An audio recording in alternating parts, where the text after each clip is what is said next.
Hey y'all, this is Brown at IF Brown, and today we are going to be talking about Harrowgate by Daniel H. Gower. Harrowgate came out in 1993, and it was one of several books put out by the Abyss horror line, which Dell Publishing had way back in the 90s. And I have to say that as far as the books that I've read from that horror line so far, Harrowgate's probably the most ambitious. And that's not necessarily saying that it's the best, but at the same time, it's ambitious in the sense that it combines several different story ideas into one tale. And so it starts off as one thing and then becomes another, and then it kind of becomes another. And so at the very least, you have to admire the ambition that Gower had when he put this story together. And so Daniel H. Gower had, prior to doing this book for Abyss, he'd also done a book called The Orpheus Process, which I myself have not read as of yet, but that's probably, of the two books that he did for Abyss, The Orpheus Process was arguably his better known one in comparison to this one. So, going into it, the story starts off and focuses on a character by the name of Julian, who is what you would call a struggling artist. I mean, he lives in kind of a, rinky-dink urban decay area of town, and I guess you could kind of say it's almost like a ghetto in some ways, in terms of the poverty level.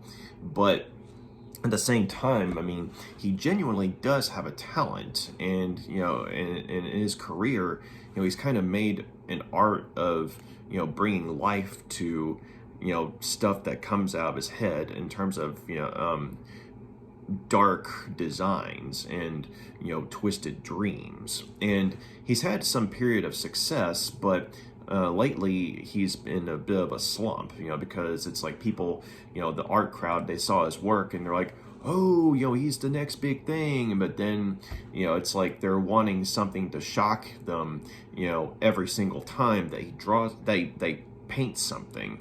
And it's like, as shocking as this stuff is, a lot of the art crowd, they tend to be kind of pretentious and, say that, oh, it doesn't match the veneer of, his portrait and such, that kind of thing. So, his agents, kind of putting pressure on him. And so, he's, basically, just kind of in a rut.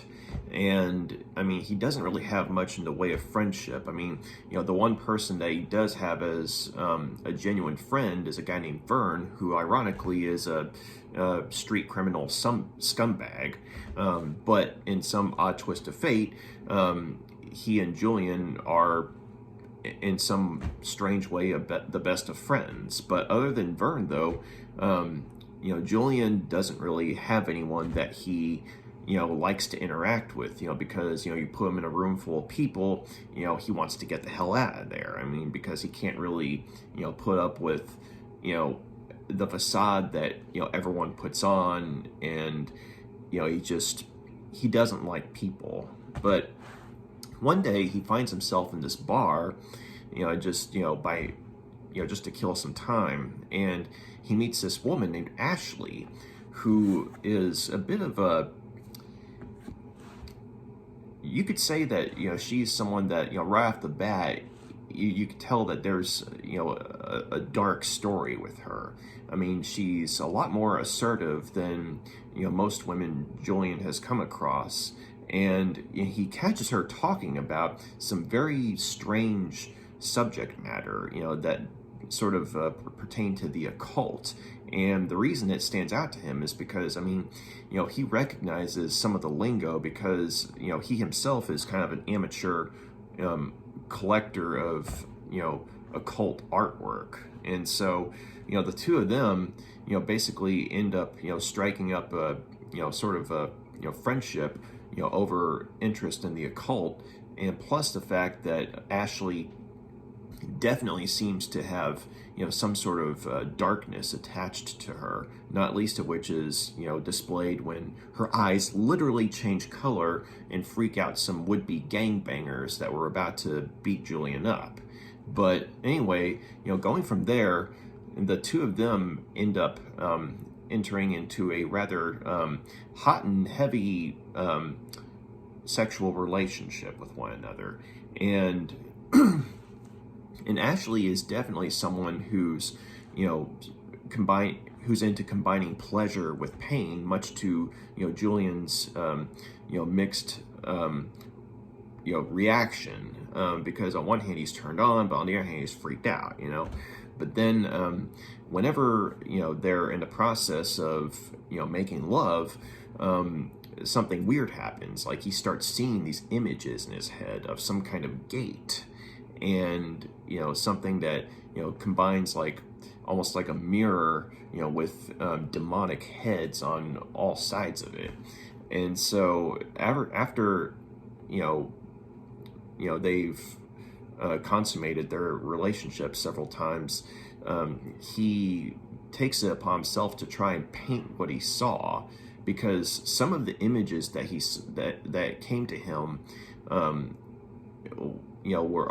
kind of familiar to him, because going back to when he was a kid, when he lost his parents in a tragic accident, he remembers seeing these worm-like creatures coming to him when he was a child, and he could have sworn that it was all just a weird grief-related nightmare. But whenever he's having these flashes of this gate-like structure, the memory of these creatures comes back to him, and so he starts obsessively painting what he sees. And Ashley, when she sees him doing this, she kind of takes on a new life of her own and starts trying to encourage Julian to finish what he saw. And she even takes it upon herself to bring this artifact that she claims will basically enhance his ability on an almost magical level.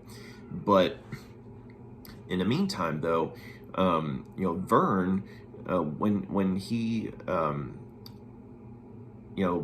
is made aware that Julian has a new lady in his life, Vern is the kind of guy who he likes to protect his investments, and since Julian's one of the few friends he has, he wants to make sure that this woman isn't going to screw him over like his last girlfriend did. And so he kind of digs up some background material on Ashley and finds out some really freaky stuff about her. Namely, she was murdered several years ago, and there's no way she should be walking around alive and intact and still looking good. And so he follows her one day through the neighborhood into this very desolate part of town, where there's this temple-like structure, or this temple-like building, which has been received by the community as a sort of religious commune, but very eccentric. And so Vern breaks into the place, and he is able to find his way into this chamber, and in hiding, he sees that Ashley, as well as all the other people within this temple, aren't necessarily completely human, and basically they change forms into these rather demonic-looking creatures. And and from there, he goes to tell Julian what he saw. And so Julian eventually gets the story from Ashley, and she confesses that she is one of several guardians of something called the Harrowgate, which is basically it's a structure, a rather magical structure that was put together by her masters, that is a barrier between our realm and hell. And supposedly there's no heaven, there's only our life and hell, and whatever mystery comes in between. But for years, though, or I guess you could say over thousands of years, this group of inhuman creatures that may have once been human have stood guard over the Harrowgate to prevent the barrier from breaking, and they have required human vassals to sort of act as their go-betweens, and hence where Ashley and several other people have come into play over the years. And each one of these people had been met with a rather horrific death, and only at the point of dying were they approached by the masters.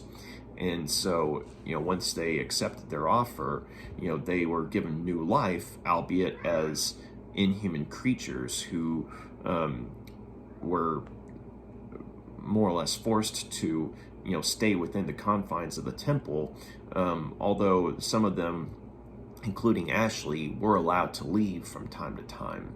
And it was on one of these excursions where Ashley met Julian, and it turns out that she's trying to put together a plan to rebel against the masters, because initially she thought that they had a sort of grim yet noble purpose, in the sense that they were preventing humanity from knowing the truth of what awaits them after, and preventing humanity from being devoured by the demons that dwell behind the Harrowgate. But she's been getting the feeling for a bit now that the masters are becoming disillusioned with their self-appointed purpose, and it seems like they've been trying to manipulate events wherein a portal will open for these demons to come out of. Hence Julian seeing this gate-like structure whenever he and Ashley make love, and hence his obsessive desire to complete the painting.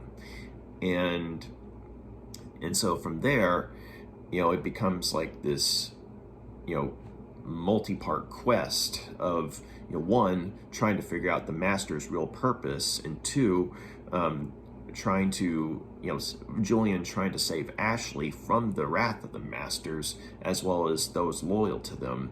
On the other hand, it becomes a quest to prevent a new entrance to the Harrowgate from being opened. And so this was a fascinating novel. Definitely not something that I expected when thinking of the books from the Abyss line that I'd come across so far. And as I mentioned earlier, there's definitely some ambition on hand that you don't have with some of the other books that came out of that line. But that being said, though, I do think that the book in some ways is weighted down by the fact that it comes across as something that you would find, I guess you could say, in a sort of exploitation era of horror, or I guess you could say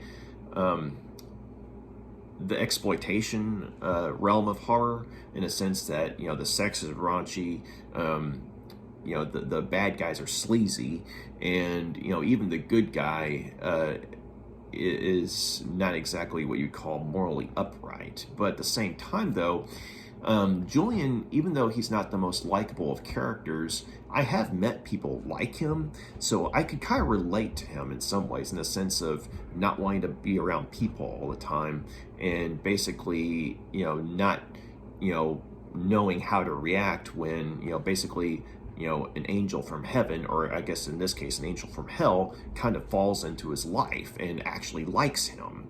And so, I could definitely relate to, that aspect of Julian, I guess you could say. Also, just from having talked to people like him. And at the very least, I feel like I could understand, why he was the way he was. Albeit in this case, he's, marked by the ones who, dwell within the Harrowgate, or I guess you could say are involved with the Harrowgate's design. But and that's an aspect of the story that I think kind of comes into play, because something I noticed with Julian's character is, as well as that of Vern's, is that whenever they're going up against, say, forces from the Harrowgate, they tend to, triumph over them a lot more easily than expected, because, you think that these, demonic forces would basically be able to, rend, Julian or Vern limb from limb, because they, there are a couple of gang members that prowl the city that, fall foul of some of the, masters, and they don't meet up with happy endings. And so you think that with Julian and Vern, being flesh and blood characters, would meet up with similar fates, but you could say it's a bit of plot armor, especially in the case of Julian. But to be fair, it becomes clear later on that the Masters, had actually made contact with Julian back when he was a kid, and he had been turned down by them, because he was brought back to life. So in that respect, he does have a connection with the Masters that he never knew about, and that's why his artwork's always been so morbid. And also that's why he was able to have such a strong attachment to Ashley.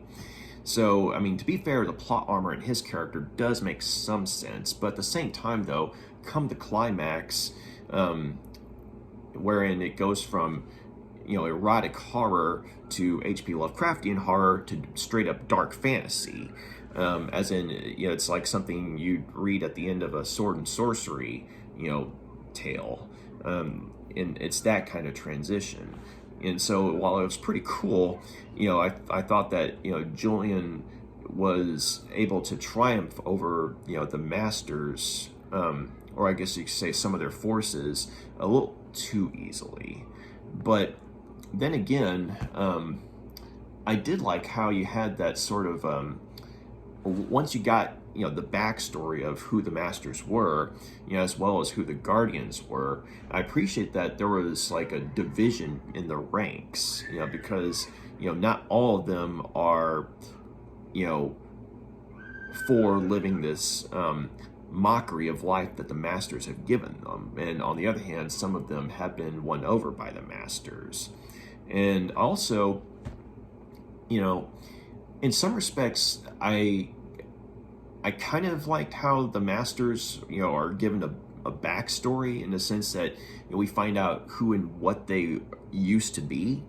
But at the same time, I felt like that sort of took away from the horror, that you initially had, like when, say, Julian or other characters first met them, because, I mean, they were like something inhuman that you would read from an H.P. Lovecraft story, but at the same time marked by the humanity they, may have once had. But on the other hand, the character of Vern, while in some respects I liked his friendship with Julian, because oftentimes in the real world, I mean, people have unlikely friendships all the time, but I didn't like the fact that he was as morally repugnant as he was, because, I mean, he's murdered people, he's raped people, not a nice guy, so it was very hard for me to actually root for him come certain situations. But in the aspect of him being friends with Julian, I mean, it's kind of like they're in a sort of, purgatory, gray, desolate part of the city, wherein, I guess you could say, good and moral things aren't really in strong supply. I mean, it's not surprising that, that a disillusioned soul like Julian and, a creep like Vern would eventually become friends, and, the fact that the two of them actually do have each other's back, even though Julian didn't know that Vern was as bad as he was, I mean, that does kind of go along with how unpredictable life can be. But at the same time, though, like I said, when Vern does certain things in the story, or you find out about Vern having done certain things in the story, it makes it very hard to root for him. And so I will say that, when the climax comes about and certain just desserts are dispensed on certain characters, I am glad that Vern was among them. So, On the other hand, to the character of Ashley, I liked her character because it was like, she was, strong yet vulnerable, definitely marked by, the tragedy of her former life as, a masochistic, a sadomasochistic prostitute, but at the same time, I mean, she was determined to live life on her own terms. And so when she initially died, she actually went out fighting, and grievously wounding, the person who killed her. But then, of course, this, stubbornness and will to live sort of carried over in her resurrection as a guardian of the Harrowgate. And so, initially she was willing to play ball with the Masters and her fellow guardians, but then, because she's new blood, she actually picks up on certain inconsistencies with the stories of the Masters. And so, it makes sense that she's the one who would ferment rebellion. And also, there's enough humanity left over with her wherein, she actually gives a damn about Julian, and he's not just a plaything for her. Like, initially, I think it starts off like that, but then when she sees that, he's actually connected to the darkness, as it were, like she is, I mean, that's where, she actually falls for him, and he for her. And so, like, sex definitely plays a part in it, for sure, like a very strong part. But I like the fact that, amidst all the, squickiness and, the depravity that comes on hand in the book, I do like how there's actually a strange, twisted love story between Julian and Ashley, wherein, you're actually pulling for, on one hand, you're pulling for Ashley to somehow, come out of this, if not fully redeemed, then at the very least, intact and alive. Whereas you're also pulling for Julian to be able to have a hand at least in saving her from this darkness. Although, is she ever going to be free from the darkness? That's a different story altogether. But to at least save her from the fury of the Masters and those loyal to them. And so the fact that you see this unlikely human relationship in this supernatural setting, I think it really makes it to where you care about what happens with these two characters. And so Harrowgate was definitely an interesting story, and it was not something I didn't really know what to expect going in reading it. All I just remember, is that, the plot sounded interesting. And, as far as erotic horror goes, I mean, it sounded like, something that, would definitely, be atypical to what you'd find in a lot of horror novels these days. And sure enough, it was. But I didn't expect it to, go from, one thing to another and to another, like as in to go from horror to straight up dark fantasy. But I do think that there are cases where I think Gower, maybe could have, explained some things a little better. Like, for example, how come, the temple that the Masters and the Guardians dwell in, how come, it's so easy for characters to get to or to break into? Case in point, Vern being able to sneak in and find out, what's going on, that kind of thing. Or, why is Julian so easily able to combat the Masters and those loyal to them? I mean, there is some explanation in the sense that, because he was connected to them, you get the implication that maybe that's why it was comparatively easy for him to fight back. But at the same time, I just think it shouldn't have been that easy. But while the climax is very intense, with a lot of stuff going on, and a rather high body count, I sort of had mixed feelings on the kind of open ending, because it sort of implies that, you know, this Harrowgate wasn't the only one that had been created. Like, there may have been others throughout the world, and the surviving characters are, considering, trying to find them and shut them down. And so I think that, considering we never got a sequel to Harrowgate, I think that the open ending, kind of, detracted from it. But I mean, overall, though, I mean, Harrowgate was, I think it depends on what kind of horror you like, because, I mean, for example, if you like, 90s horror, I think that you'll definitely like Harrowgate. But if you're the mindset that, say, political correctness is the word of the day, then you're probably not going to like Harrowgate, because there's a lot of stuff that I guess you could say is, morally questionable in a lot of ways, which, I mean, I guess that sounds kind of weird, when I'm talking about a horror novel, but just in terms of the fact that, one of the main characters is, a murderer and rapist, I mean, that makes it hard to, root for, that particular character, and especially that he's one of the main characters. I mean, he's well written, but it's hard to root for him, if that makes sense. Julian was easier to root for, but at the same time, he's not what you would call an ideal hero. But then again, what is an ideal hero?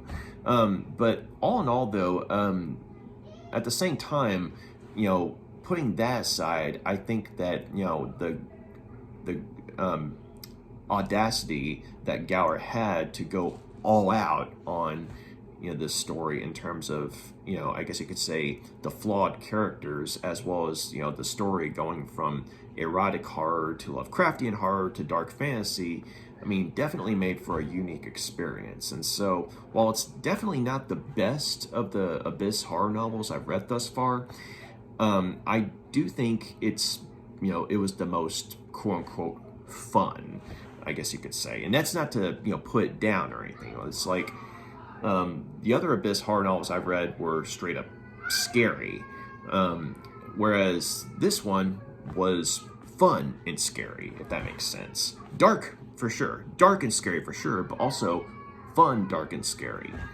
So, and for the record, I don't know what's going on outside. All this kids screaming, very loud neighbors. Sorry about that. But anyway, though, yeah, that was Harrowgate. And so, having read this one, I'm curious to see what Daniel H. Gower's The Orpheus Process is like, because I've heard mixed things about that book, but since that's the better known of the two, that is something that I would like to read eventually. So I'm not in a hurry to read it, but at the same time, it'd be like kind of make a note to myself and, put it on a list of things to read. But I'm going to go ahead and give Harrowgate, 4 out of 5 stars. Not the best, but it was definitely fun. Twisted fun for sure, but at the same time, it was the most entertaining of the books that I'd read so far from the Abyss horror line. But I mean, how's it gonna, compare to say like Kathy Koja's The Cipher, or Brian Hodges' Nightlife, or Rick R. Reed's Obsessed?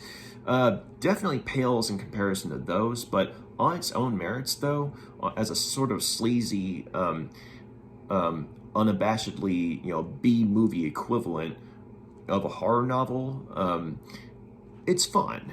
So yeah, Harrowgate, 4 out of 5 stars. So thank you very much for taking the time to check out my review. You got any questions, comments, please drop a line, let me know. And if you like what you see here, please feel free to like and subscribe. So y'all take care, have a nice day, bye.